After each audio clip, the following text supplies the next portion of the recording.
Me avisan si se escucha, por favor.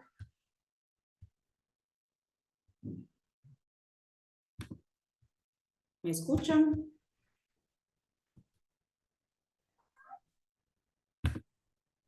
Sí, licenciada. Gracias, Andrea. Bueno, vamos a comenzar de una vez porque ustedes ya comienzan exámenes la otra semana, ¿verdad? Si no estoy mal, comienzan el día martes. Entonces, y nuestro examen es jueves de la próxima semana. Si se dieron cuenta, ya en el Classroom tienen los folletos. La semana pasada vimos un par de hojas de trabajo relacionadas con los principios del derecho tributario. Un análisis de una sentencia relacionada con el principio de doble o múltiple tributación, ¿verdad? Y una hoja de trabajo que tenía relación con la ley del presupuesto. Eh, si se dan cuenta, nosotros mencionábamos o les había dicho en varias ocasiones del tema este de los ingresos o los recursos públicos, ya habíamos visto su clasificación, pero dentro de eso pues había mucha relación en relación con el Código Tributario y con la Constitución. Ustedes pudieron darse cuenta, solo les voy a molestar que pongan su cámara, por favor. Pudieron darse cuenta que con este tema de los principios, ¿verdad? Hay principios del derecho financiero y nosotros vimos que habían tres clasificaciones y dentro de las clasificaciones pues estaban los principios del derecho tributario, ¿verdad? Ya cuando entremos a nuestro derecho tributario vamos a ver puntualmente de manera más extensa los principios del derecho tributario. Pero eh, con este tema de los principios, si se dan cuenta, el parangón legal realmente para ellos es la Constitución, el artículo 239 y 243 de la Constitución, ¿verdad? Entonces, cuando ustedes tuvieron que analizar la sentencia de doble o múltiple tributación, el objetivo era que ustedes pudieran leer pues esta sentencia de la Corte de Constitucionalidad y pudieran establecer cuáles habían sido los argumentos para considerar que había una doble o múltiple tributación dentro de la sentencia que ustedes habían analizado. Me comentaron que estaban un poquito miedosos ahí de pasar al frente y que bueno, ya no pasaron individual, sino que pasaron en grupos. La tarea era individual, ¿verdad? Independientemente hayan pasado en grupos ahí para respaldarse un poquito con el tema de la seguridad al momento de hablar. Y sí es importante que lo hagamos de manera individual, porque recuérdense que yo les mencionaba, el primer parcial tal vez fue muy doctrinario, pero el segundo parcial en adelante, les podría decir, viene a ser un poquito más práctico, ¿verdad? Dentro de los principios del derecho tributario, si se dan cuenta, esta presentación que es de los principios es un resumen del folleto que ustedes tuvieron que haber leído ya sobre los principios del derecho tributario, ¿verdad? Entonces, Alison Reyes, ¿qué es un principio? Pienso que es algo que ayuda a regir, o sí, es algo que ayuda a regir ya sea cualquier rama del derecho, que lo encamina para ser de algún tipo como público o privado. La sentencia que usted analizó, ¿sobre qué era? Era sobre la doble tributación que estaba pagando Pollo Campero. ¿Por qué? Em, no me acuerdo bien, Lick, disculpe. Eso significa que no la hizo. Sí, sí, la entregué. ¿Qué impuestos eran los que estaban vulnerándose? Uy,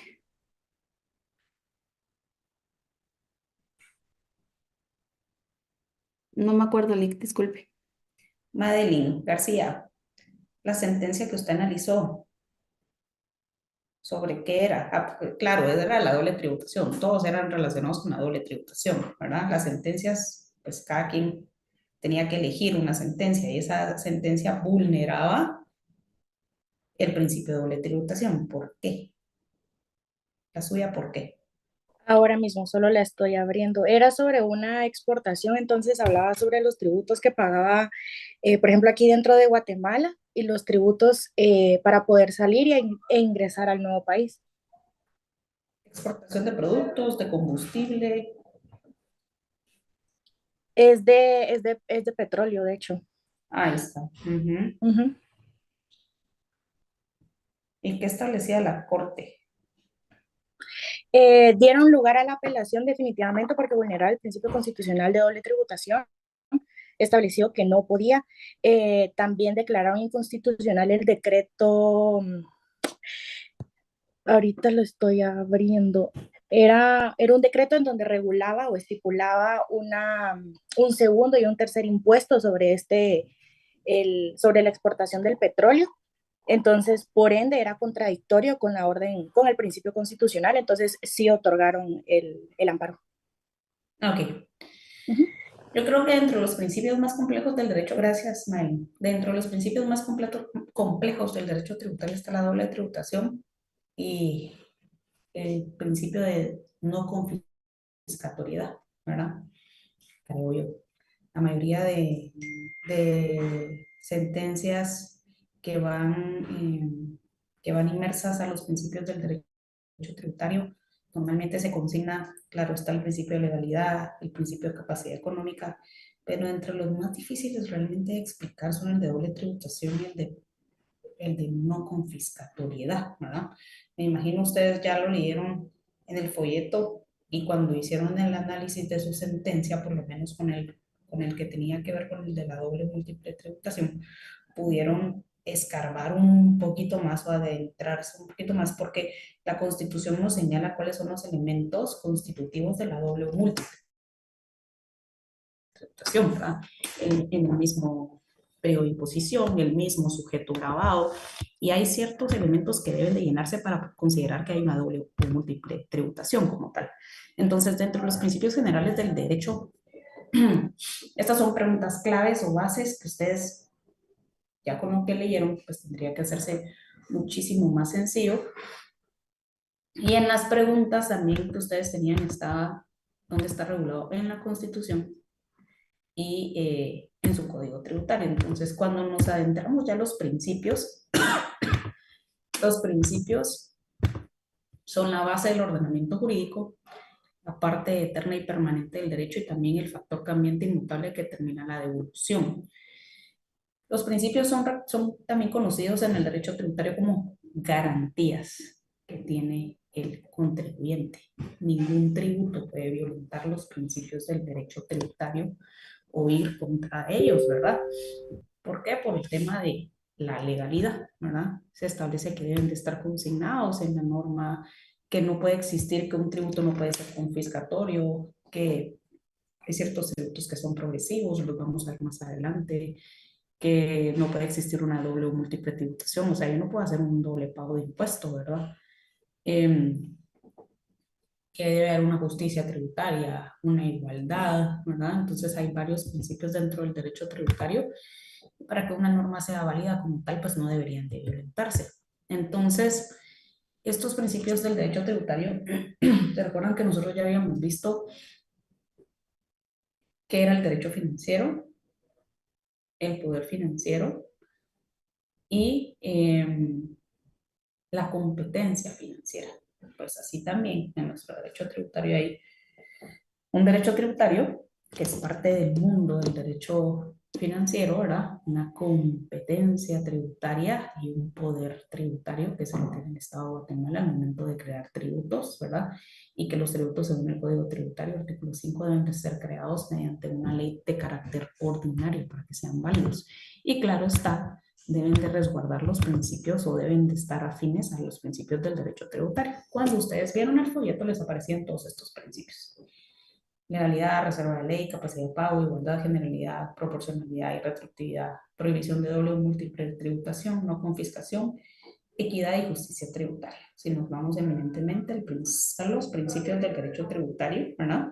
Que eso está dentro de los folletos que nosotros tenemos en el Classroom. Ahora, Daniel Macario, ¿cuál es la diferencia entre el de legalidad y reserva de ley? ¿O qué es uno y otro?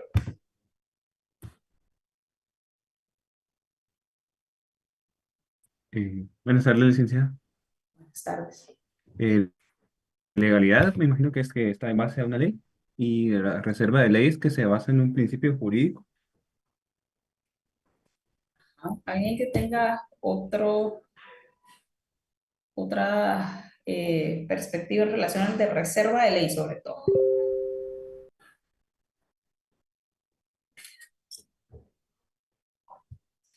A ver, como andan pocos participativos. Diego Estuardo García.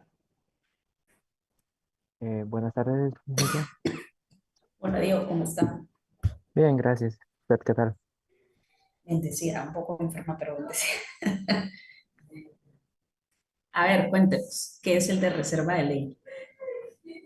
Yo considero que el de reserva de ley es que digamos, se resguarda el derecho de ir creándolos impuestos o arbitrios, por así decirlo. Pero ¿cómo así que se resguarda el derecho de ir creando? ¿Cómo así? Que los puede ir creando conforme el tiempo. No tienen que estar ya establecidos, sino que los puede ir creando en diversos momentos. A ver, le voy a dar un punto extra quien me diga qué es el de reserva de ley de manera correcta. ¿Qué es el principio de reserva de ley? Ya lo tengo que leer. ¿Qué es el principio de reserva de ley? Licenciada, buenas tardes. Sí,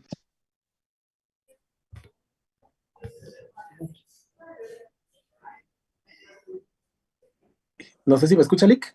Sí, Orlando. Va, perdone. Fíjese que yo en materia tributaria, la reserva de ley es la que establece que todo lo relacionado con los impuestos debe ser regulado por la ley, a lo cual los únicos que pueden poner los impuestos tiene que ser el Poder Legislativo, porque ellos son los que crean los impuestos. Por la controversia que hay ahorita con eso de que van a unir el NIT con Mire, va muy relacionado, va muy bien, pero se está confundiendo con el de legalidad. Y por eso lo pongo a la par, legalidad y reserva de ley cuando los pongo. Porque son muy similares, pero tienen ahí un su tinte diferente. Pero va muy bien, pero no. Gustavo Álvarez.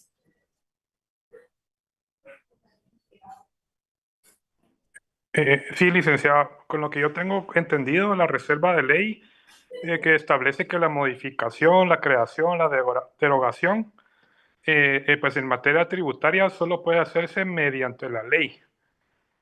Lo que entiendo yo es que no pueden crearse solo porque sí, sino sí tiene que ver una ley vigente positiva que regule esas modificaciones, la creación o la ampliación, ¿va? Esa es legalidad. ¿Qué es reserva de ley? Analicemos. Las normas se los está diciendo solo que hay que interpretarlo, por así decirlo.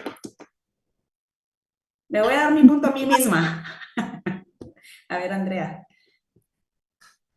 Yo entiendo que el principio de legalidad, No, legalidad no, reserva de ley. el de reserva, establece que sí tiene que ver con la ley porque la ley es la que tiene la capacidad para crearla, modificarla. Y creo que esa es como la diferencia que tienen.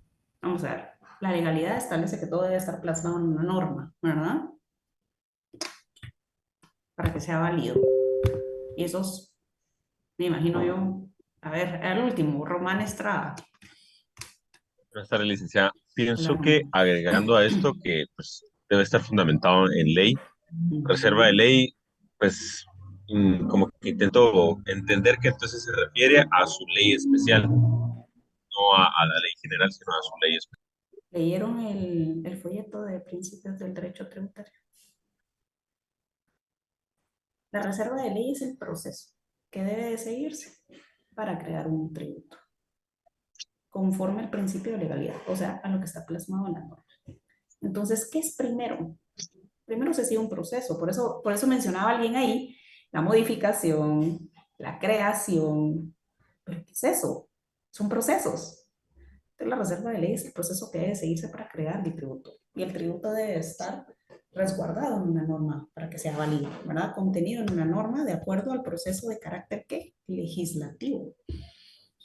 Alguien decía ahorita el tema del MIT, de la Superintendencia de Administración Tributaria, ¿verdad? Alguien lo tocó por ahí.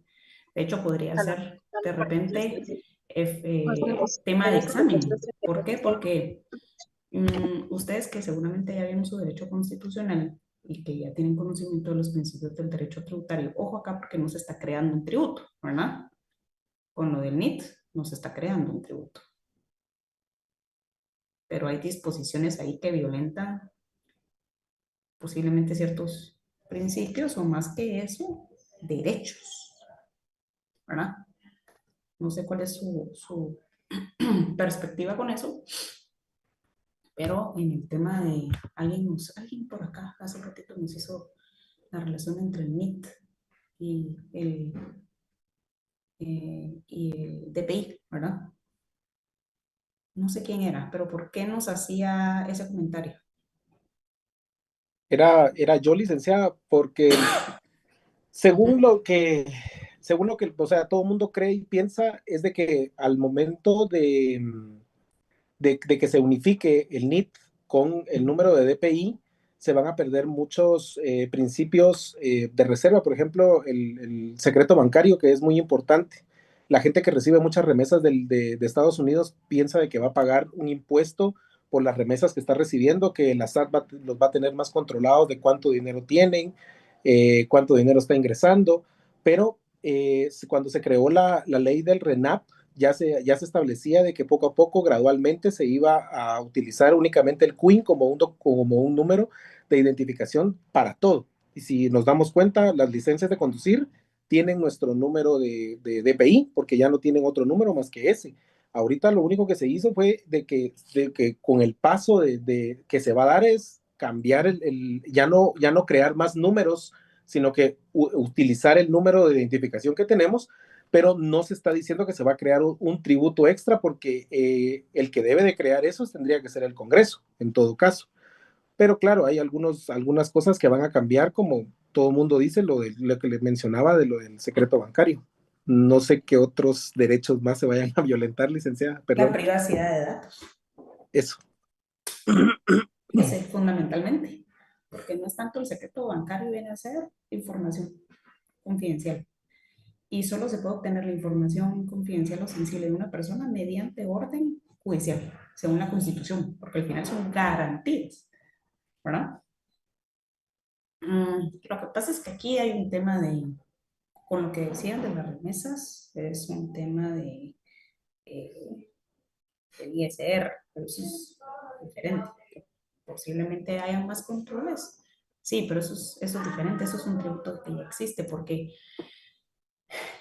se establece que toda renta que se reciba en Guatemala, ¿verdad? Debe de pagar el 5% de ISR. Lo que pasa es que, como todo, así como la economía informal, que gradualmente la quieren ir formalizando, pues el objetivo es ir pagando impuestos y evitar la evasión, ¿verdad?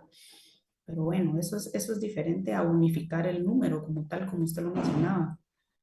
El número de identificación o el número de NIT pasa a ser nada más una forma de identificar al contribuyente o a la persona, ¿verdad? Fuera de eso están los tributos y la violación, en todo caso, de las garantías.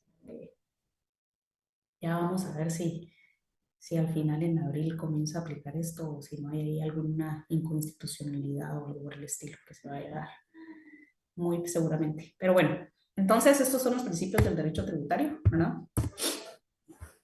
Principio de legalidad. Todo esto está en el folleto. O sea, si usted lee el folleto, como les decía, las presentaciones normalmente son como esa condensación de los folletos. Es la aspiración común de todos los pueblos en el campo específico de la tributación. Viene de la Carta Magna de Juan Sin Tierra y una frase que representa al principio de legalidad es no taxation without representation, ¿verdad? Entonces establece que la norma jurídico-tributaria no puede estar fuera del ámbito de la legalidad. Debe de estar en una norma como tal, porque el hecho generador, cuando nosotros ya veamos los tributos, vamos a ver que hay 5 elementos para que haya un tributo. Ustedes se pueden dar cuenta ya con la clasificación, porque tuvieron que hacer la clasificación tanto de la Constitución como del Código Tributario. El tributo se le denomina al impuesto a la tasa, contribución especial y contribución por mejoras. Esa es la clasificación del tributo como tal. Entonces, es ese ingreso que percibe el Estado, ¿verdad?, mediante el poder de un imperio a través de la Superintendencia de Administración Tributaria o quien en su caso tenga delegada la capacidad de recaudación, como es una municipalidad, por ejemplo, ¿verdad?, y que debe estar contenido dentro de la norma, pero para que el tributo sea válido debe tener 5 elementos. Eso lo vamos a ver más adelante, y dentro de ellos está el hecho generador, que el hecho generador, si nos vamos al artículo 31 del Código Tributario, es el presupuesto de hecho que debe de surgir para que nazca la obligación del pago del tributo. Entonces, el principio de legalidad tiene su esencia en la primacía de ley, es decir, que toda norma tributaria debe encontrarse regida en cuanto a su creación, aplicación, procedimientos legales, sin contravenir y respetar el principio de jerarquía constitucional. Además de eso, debe de haber pasado por un proceso de aprobación de la norma. El principio de legalidad es esa limitación que existe a la potestad tributaria. ¿Por qué? Porque yo les decía a ustedes que el funcionario puede hacer todo aquello que la ley le permita, ¿verdad? Entonces debe de estar plasmado en una norma para que sea válido. El principio de legalidad lo podemos resumir en esta frase latina: nullum tributum sine lege. No hay tributo sin ley, ¿verdad? Entonces no los podemos inventar. Debe ser un proceso de carácter legislativo. Y aquí nos damos cuenta cómo hay una subordinación de poderes en relación también a la norma, ¿verdad? Dentro del fundamento legal del principio de legalidad está el artículo 5, 24, 28, 239 de la Constitución, que de hecho ese es el por insignia, ¿verdad? Artículo 3 del Código Tributario. Los artículos en donde se fundamenta.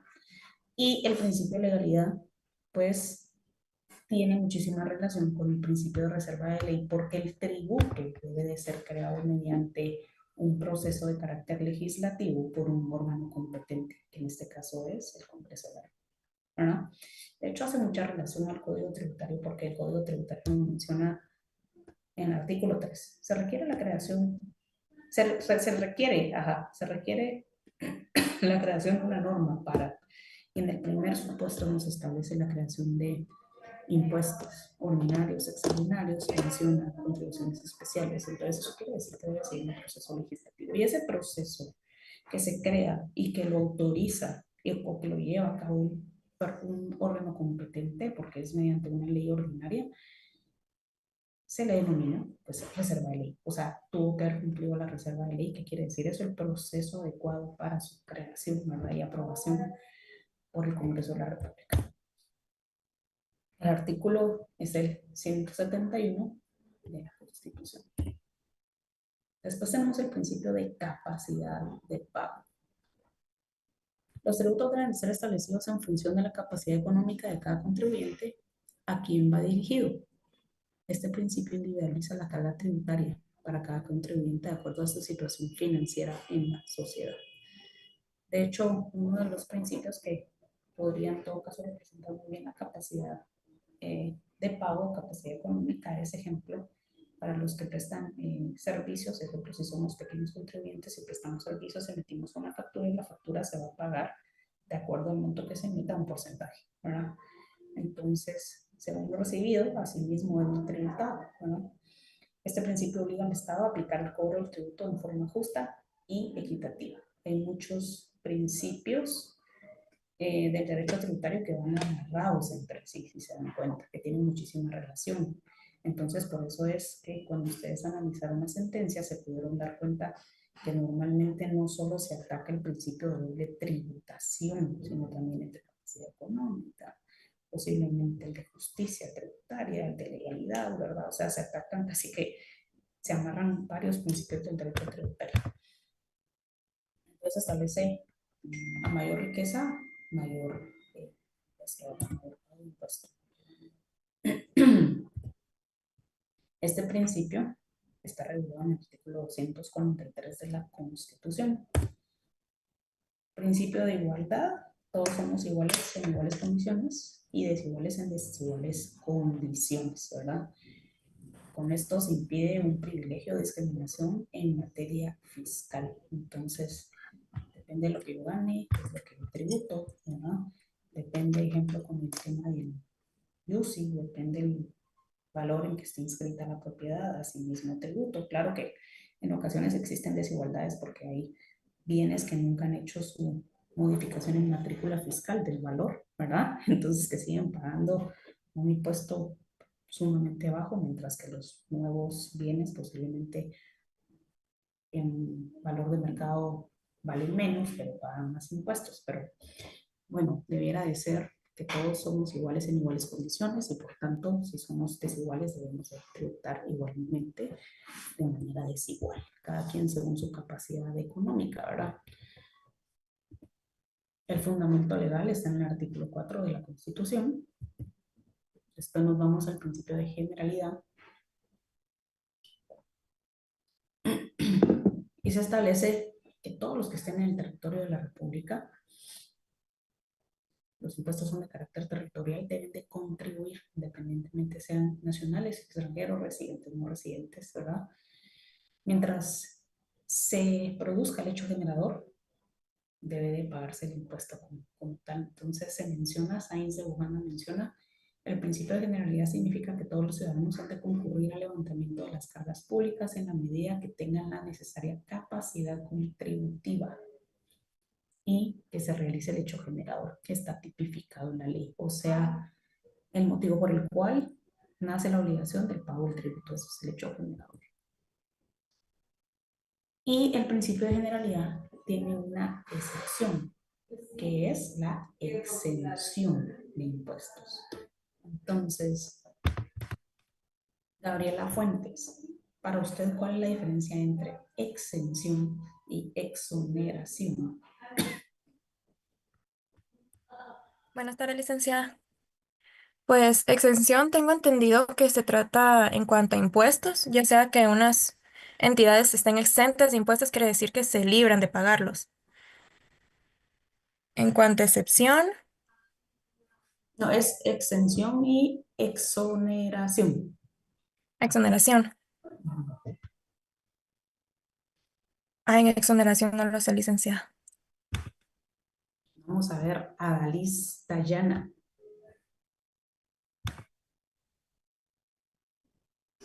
Buenas tardes, licenciada. Yo lo que entiendo de exoneración de que están excluidos del pago de dicho impuesto.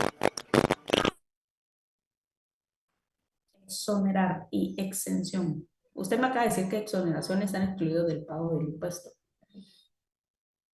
Sí, y yo lo que entiendo, pero no sé si estoy mal, que la exención es cuando... Ay, ¿cómo puedo ordenar mi idea? Espérame. Cuando se da en casos especiales, algo así entendí, no sé si estoy mal. Ok, gracias. Dentro de las hojas de trabajo había una pregunta, Priscila Marielos Vanegas. Y la pregunta era, ¿cuáles son los entes que están exentos del pago de los impuestos por mandato constitucional? Sí, buenas tardes, licenciada. Yo en mi trabajo encontré por ejemplo, a la Universidad de San Carlos,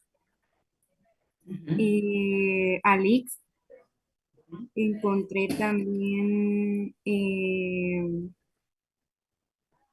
serían también las escuelas privadas y públicas.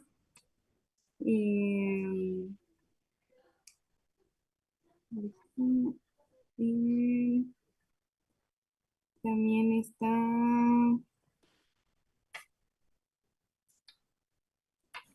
A ver, Bresnev, Mateo. Buenas tardes, licenciada. ¿Me escucha? Sí, gracias. Buenas tardes. Miren, el principio de yo lo que entiendo con la premisa del principio de generalidad tiene su excepción, es que tiene un pero, que no, que a pesar de que que los impuestos, arbitrios y demás, demás dinero que se Gessner tal vez no estaba poniendo atención. La consulta es cuáles son los entes que están exentos por mandato constitucional. por mandato constitucional están exentos las universidades, las iglesias y el mismo Estado. Hicimos la tarea, chicos. A ver, Eddie Batzin. Licenciada, buenas tardes, ¿me escucha? Sí, Eddie, lo escucho. Ok, le digo, las instituciones que están exentas de impuestos según la Constitución, uno, la Iglesia y organizaciones religiosas, según el artículo 37 de la Constitución, las universidades del país, artículo 88 de la Constitución, luego los centros educativos, 73 de la Constitución, la Confederación Deportiva Autónoma de Guatemala, artículo 92 de la Constitución, el Instituto Guatemalteco de Seguridad Social, artículo 100 de la Constitución, y las misiones diplomáticas y consulares. Ahí estamos. Esa es la respuesta correcta. Esa es la respuesta. Muchísimas gracias, Eddie, por la respuesta tan completa. Entonces son 6 entes por mandato constitucional que están exentos. Exento del pago quiere decir que no nace a la vida jurídica el pago del impuesto. Ahora, hay algo que se llama exención, que esa lo otorga el Congreso de la República, y los órganos que están exentos deben de estar en una norma, ¿verdad? Ejemplo, hay una cosa son las entidades que nos acaba de leer Eddie, que por mandato constitucional sí o sí están exentas del pago del impuesto, ¿verdad? Sí, Shaumanjari. Licenciada, me generó un poquito de duda esto, lo de exención. Yo había entendido que, por ejemplo, según nuestro régimen tributario, también podríamos tener una exención en los impuestos. Por ejemplo, yo estoy inscrita en la SAT, pero estoy inscrita como estudiante, entonces no tengo que presentar ni declarar mis impuestos y por lo mismo no pago impuestos. ¿Eso sería una exención o una excepción? No. Ustedes están confundiendo las palabras. Acá hay una exención y una exoneración. Si ustedes leen, la frase esta es: la excepción al principio de generalidad es la exención. Ahora, ojo, hay entes que están exentos por mandato constitucional. Sin embargo, eso no quiere decir que la exención debe ser declarada por el Congreso, si está en ley ordinaria. Si es la exención a algún tributo, debe estar declarada en una ley por principio de legalidad, en una ley ordinaria.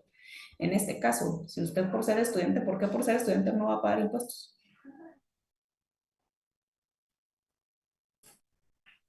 No hay un régimen especial de estudiantes, de hecho. Pues yo estoy inscrita así, no sé, pues yo estoy inscrita así. O sea, yo entiendo que no tengo que declarar, porque impuestos pago, pues impuestos pago cuando voy a comprar al súper, cuando Pero usted tiene genero NIT. cualquier tipo de comercio, sí, ajá. ¿Usted trabaja en relación de dependencia? No, Eso quiere decir que entonces usted debería declarar a cero. pero es que cuando yo me inscribí, puse estudiante, entonces desde ahí yo me meto ahí al azar y no me sale nada. O sea, no me sale ni que tengo misos, ni nada. Por eso le preguntaba, pero no sé si... Habría que verificar bien, porque puede ser que entonces usted esté inactivo. No es que no deba de pagar. Acá solo hay 3 regímenes tributarios, pero dentro de eso no hay ejemplo que por ser uno estudiante, que por ser de la tercera edad, que por ser discapacitado, o sea, esas que por ciertas condiciones hayan exenciones, no. Ahora, el Congreso de la República puede eximir de impuestos, sí, en una ley ordinaria. Aparte están los entes que por mandato constitucional sí o sí, ¿verdad? Sí o sí. Pero eso no quiere decir que no puedan haber más entes o más personas exentas, pero deben de estar en una ley ordinaria. Ahora, la exención la declara el Congreso de la República. La exoneración, eso lo vamos a ver más adelante en nuestro derecho tributario, la declara el presidente de la República. Y es como el perdón del pago de impuestos, si lo quieren ver así, ¿verdad? Pero es una palabra totalmente diferente a la exención. Se parecen, sí, pero son cuestiones diferentes. Ahora, el principio de proporcionalidad. Volvamos a los principios.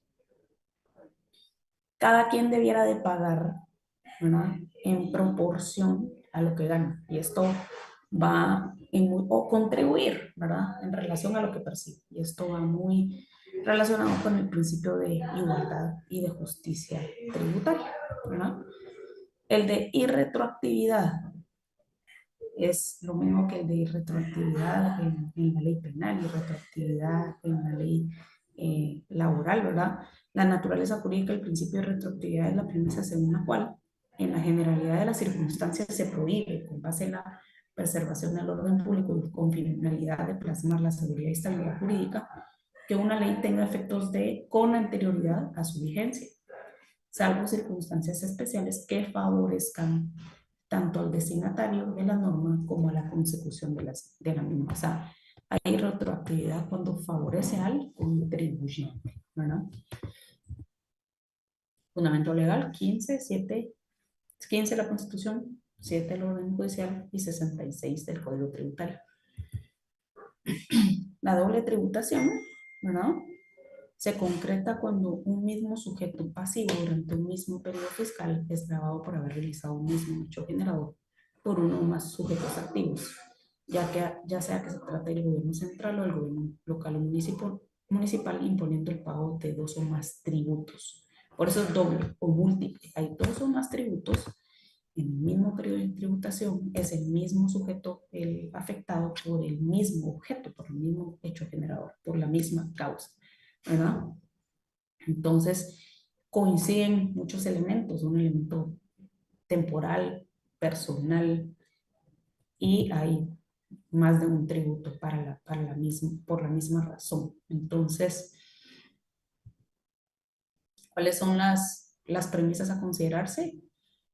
Uno o diversos sujetos activos, uno o varios hechos imponibles, uno o varios sujetos pasivos, y hay un doble gravamen. Artículo 243 de la Constitución, ese era el artículo que debían de analizar para la sentencia que eligieron de la Corte de Constitucionalidad. Principio de confidencialidad. Aquí está el resguardo de la información, ¿verdad? Que la información es confidencial. Y acá viene lo que les decía en relación a la información sensible. Artículo 24 de la Constitución y 68 del Código Tributario.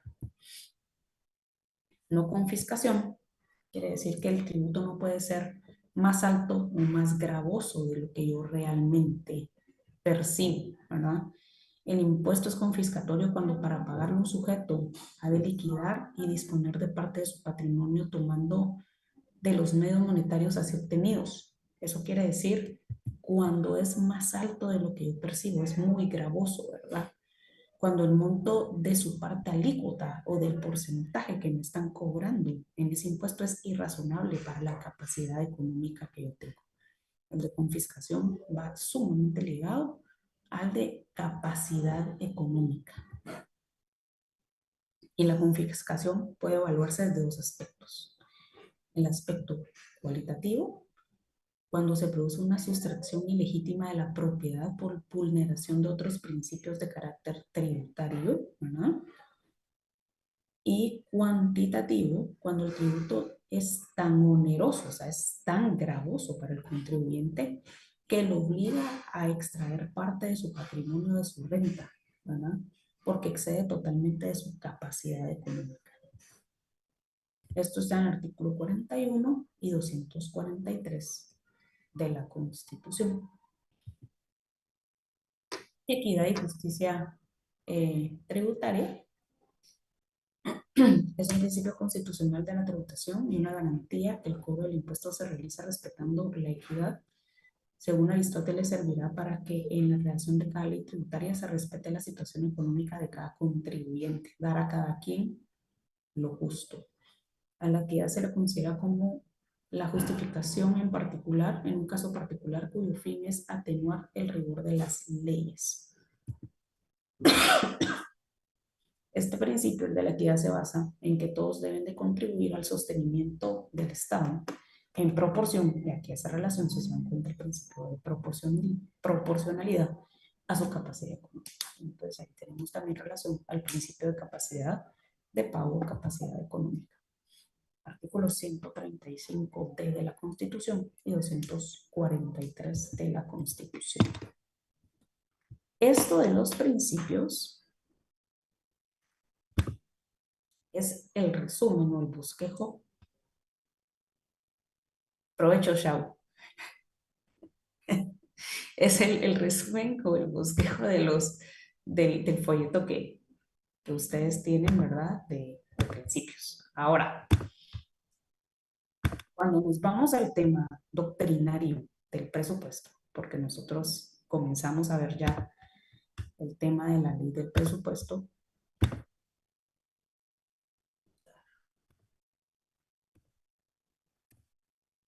ustedes se dan cuenta que dentro de la ley del presupuesto, el presupuesto es esa ley de carácter ordinario creado también mediante el proceso legislativo, en donde se plasman, ¿verdad?, todos los ingresos y egresos, ¿verdad?, o la disposición de carácter monetario que va a tener el Estado con sus instituciones públicas. A ver, Mariana, ya hicimos una hoja de trabajo de presupuesto. ¿Cuándo debe de presentarse la propuesta de presupuesto? ¿Hasta cuándo se tiene y qué sucede si no se presenta? Buenas tardes, licenciada. Creo que si no me recuerdo, creo que se tiene que presentar una vez al año. ¿Hasta cuándo? ¿Cuál es el plazo? Es cada, ay, no recuerdo. No recuerdo exactamente la fecha exacta, pero sí, pero respondiendo a la anterior pregunta, también lo que pasa es que si no se renueva el presupuesto, se tiene que usar el mismo de anterior. ¿Alguien que sepa el plazo? Licenciada, yo tengo entendido que las entidades tienen que presentar al Ministerio de Finanzas el 15 de junio de cada año su presupuesto. Y ya 120 días antes de que termine el año fiscal se debe aprobar por parte del Congreso. No sé si estoy en lo correcto. Ok, chao. Tenía la mano levantada. No sé si me escuchó, creo que ya lo dije. Sí. Va. Ahora, ¿qué sucede, Kenia Noriega, si no lo presentan en el plazo establecido? De acuerdo con el artículo 40 de la ley del presupuesto, si no se presenta, el Ministerio de Finanzas Públicas lo elaborará de oficio y lo someterá a diálogo al organismo ejecutivo. Gabriela Fuentes, ¿qué pasa? ¿Qué pasa? Ah, bueno, sí, si no se presenta. Ahora, ¿qué pasa si no se aprueba en tiempo? Gabriela.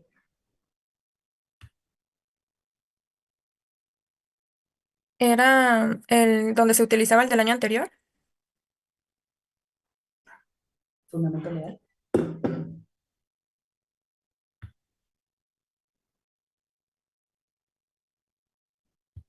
¿Cuál es el fundamento, Gabriela?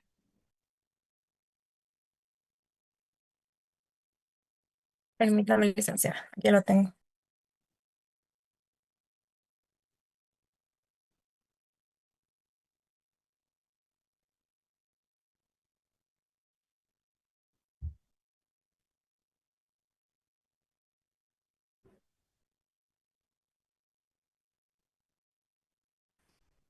Es el 171B de la Constitución.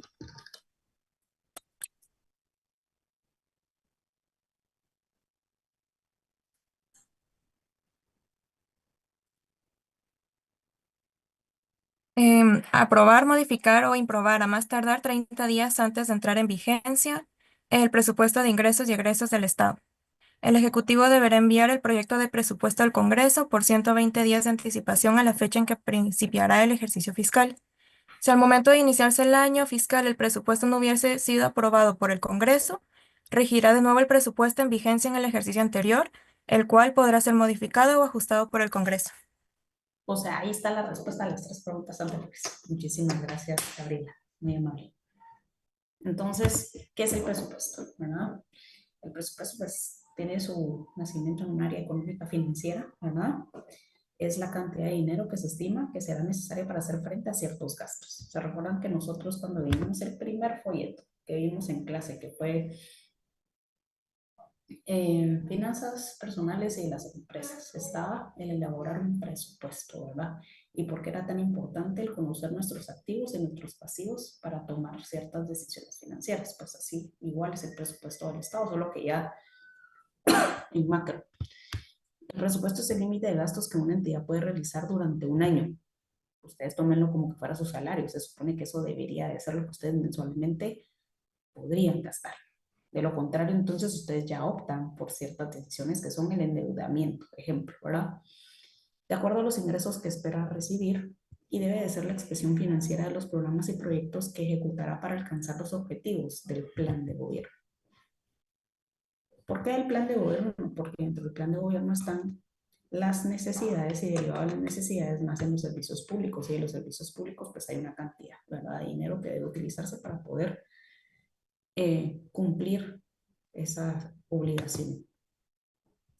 ¿Por qué es necesario elaborar un presupuesto en el sector público? La elaboración del presupuesto permite estimar los recursos, que son los recursos sinónimo ingresos, ¿verdad?, con que vamos a contar y distribuirlos de acuerdo a las prioridades del gobierno, o sea, las necesidades en las distintas instituciones. El presupuesto es el límite de gasto que cada una de las entidades tiene para realizar las actividades requeridas para alcanzar sus planes y objetivos a través de programas y proyectos. ¿Qué normas rigen el presupuesto? Si nos vamos de mayor a menor, está la Constitución Política de la República, la Ley Orgánica del Presupuesto, ¿verdad? Esas son las 2 normas que por primacía rigen el tema del presupuesto. Ahora, hay una palabra clave acá. Ahora, yo siempre les he dicho, sistema es un conjunto de algo.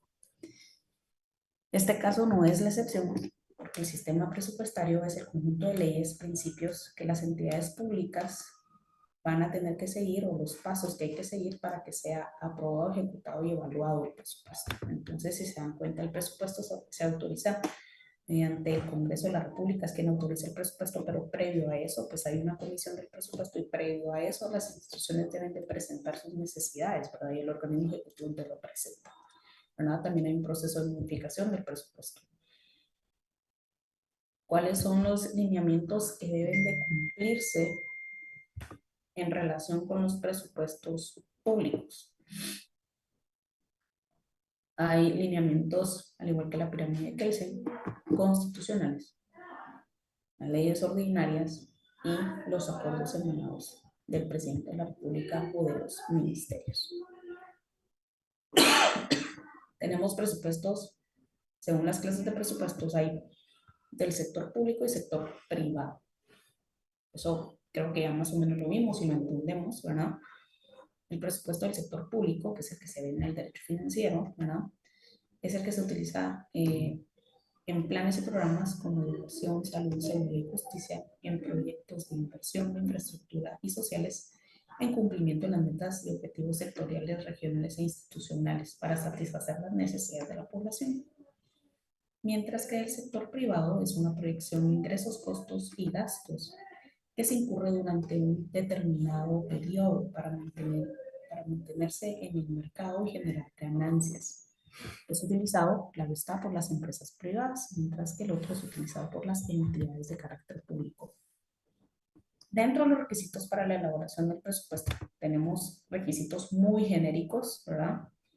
Que es el conocimiento de la entidad, o sea, hacer su POA, su plan operativo anual, que es su proyecto, ¿verdad?, en que va a ejecutar, cuáles son sus necesidades. Tener una política institucional, verificar cuáles son los objetivos de la institución según sus manuales, ¿verdad?, o instructivos, para poder ejecutar esos fondos. Fijación del periodo presupuestario, que en este caso es de un año, ¿verdad?, la vigencia del presupuesto. La dirección y vigilancia, normalmente hay una fiscalización interna, pero también una fiscalización externa por parte de la Contraloría. El apoyo directivo, que es la formulación, ejecución y evaluación, y la utilidad, para qué se va a usar, para qué se van a utilizar esos fondos, ¿verdad? En dónde se van a invertir. Si nos vamos a los principios del presupuesto, esto igual, ustedes tienen 2 folletos del presupuesto. Y hay un folleto que, si se dan cuenta, no sé si lograron verificar, menciona dentro de paréntesis, es un folleto bastante grande, pero dentro de paréntesis dice de la 1-40. Eso quiere decir que no vayan a leer las 200 páginas. Solo hay que leer de la 1 a la 40. Está entre paréntesis. Ustedes lo pueden ver en el nombre del documento. Está en el Classroom. Entonces, dentro de los principios del presupuesto tenemos el de previsión, que es la programación de actividades. En el patrocinio, que es la autorización por parte de la máxima autoridad para que se lleve a cabo esa formulación del presupuesto. Participación, que es la formulación por parte del departamento encargado de elaborar, o la unidad encargada de elaborar ese presupuesto, ¿verdad? Entonces, es coordinar con las direcciones, la autoridad máxima, para la autorización de las modificaciones, aumentos o disminuciones presupuestarias según las necesidades, ¿verdad? Con todas las unidades ejecutoras. La responsabilidad de la ejecución o la formulación de ese presupuesto conforme al plan operativo anual, o sea, ese plan que yo tengo en relación a qué es lo que necesito, en qué lo voy a gastar, en qué lo voy a invertir, ¿no? La coordinación que se debe dar entre las direcciones y unidades ejecutoras para poder llevar a cabo o para poder ejecutar ese presupuesto. El periodo, que es anual. La correlación, que debe de ser de acuerdo a las necesidades que tenga la institución. El realismo, según la realidad económica del país, ¿verdad? Y según una realidad en el cumplimiento de las metas a alcanzarse. La flexibilidad, porque pueden haber cambios en ese plan operativo anual. Y la oportunidad, ¿verdad? Debe estar aprobado y socializado para que se pueda llevar a cabo, así como la comunicación, que ese es el paso último, que es la divulgación. Es cuando ya a nivel nacional conocemos el presupuesto, ¿verdad? Anual aprobado. Esto realmente no. El proceso sí, si lo quieren ver así, recuérdense que tenemos un anteproyecto, pero ese proceso lo vamos a ver más adelante. Y yo miraría la clasificación de los presupuestos, eso sí es importante. Por su duración son cortos y largos, por su contenido son principales y auxiliares, por el tipo de empresas son públicos y privados, por la finalidad que pretende son de promoción, de aplicación, de programación o por fusión. Según el estado financiero son por la situación financiera, por los estados, por los costos. Y eso sería el presupuesto. Ahora, ojo, porque es fundamental.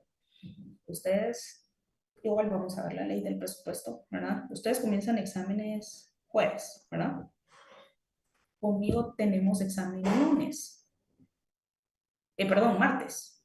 Ese es su último examen, creo yo, previo a la Semana Santa.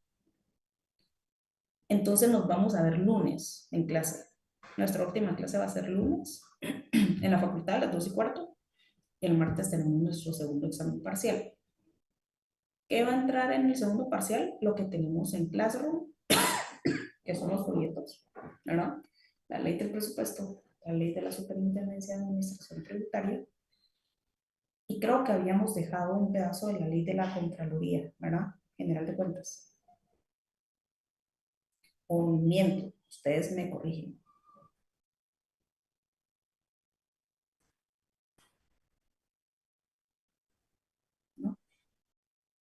De ahí tengo un alumno que ya me escribió al correo electrónico en relación a lo de la revisión de examen y ya le di respuesta.